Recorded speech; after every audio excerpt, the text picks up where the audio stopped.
Practicing mindfulness in the middle of a conflict demands a willingness to stay present, to feel intensely, to override our negative thoughts, and to engage our breath to maintain presence with the body. Like any skill, it takes practice. There are different approaches to working with a provoked nervous system and intense emotions, but they all have some elements in common. Here are four simple steps that I try to use when I find myself with an overloaded nervous system and a body racing with a flight or fight response. Stay one, Step 1, stay present. The first step in practicing mindfulness when triggered is to notice we are provoked. We may notice a change in our tone of voice, gripping sensations in the belly, or a sudden desire to withdraw. Each of us has particular bodily and behavioral cues that alert us to the reality that we feel threatened and are therefore running on automatic pilot.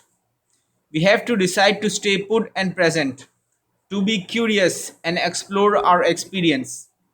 For me, it helps to remind myself to relax. I have a visual cue that I use that involves my son. When I am worked up, he has the habit of looking at me, raising and lowering his hands in a calming fashion, and saying, "Easy, windmill." I try to reflect on this and it helps me calm down because he is so charming when he does it.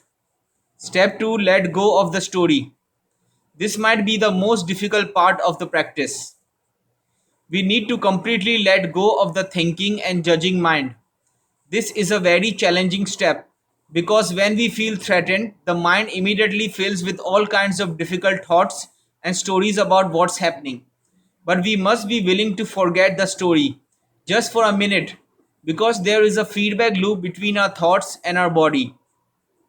If the negative thoughts persist, so do the stressful hormones. It isn't that we are wrong, but we will be far more clear in our perceptions when the nervous system has relaxed. Step 3, focus on the body. Now simply focus on feeling and exploring whatever sensations arise in the body. We feel them naturally, just as they are, not trying to control or change them. We allow the mind to be as open as possible, noticing the different places in the body where sensations occur, what is tight, shaky, rushing, or hurts. We pay attention to the different qualities and textures of the sensations and the way things change and shift. We can also notice how biased we are against unpleasant or more intense sensations. Step 4, finally breathe. Everybody knows that it helps to breathe. There are many different qualities of the breath, but we only need to learn about two: rhythm and smoothness. As Ellen Wilkins explained, if we focus on these two dimensions, even for a few short minutes, the production of the cortisol and adrenaline will stop. To breathe rhythmically means that the in breath and out breath occur repeatedly at the same intervals. So if we inhale counting 1, 2, 3, and 4, and then exhale counting 1, 2, 3, 4, 5, and 6, then inhale again counting 1, 2, 3, and 4, and then exhale again counting 1, 2, 3, 4, 5, and 6. This establishes rhythm.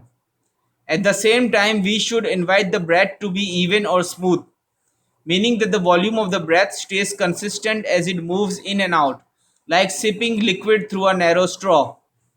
If we manage those two qualities for just a few minutes, the breath assists us in remaining present, making it possible to stay with intense sensation in the body.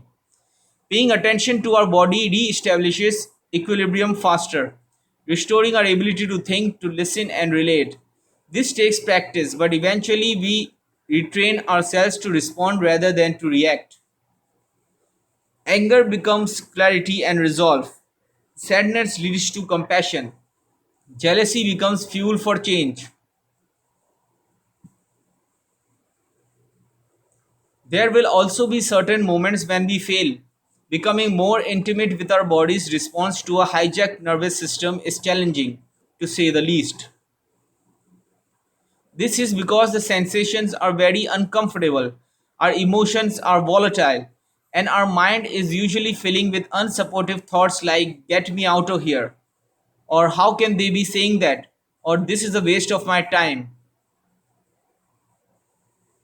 Each time we succeed in being mindful of our body in moments of distress, we develop our capacity. Even more, we may observe something new when it occurs, a moment of pause, an unexpected question when it appears, or a laugh that erupts. When anything new happens, taking note of it helps to free us of the pattern to our old way of doing things. Before we know it, our old habit of fight or flight is changing and the world is a safer place.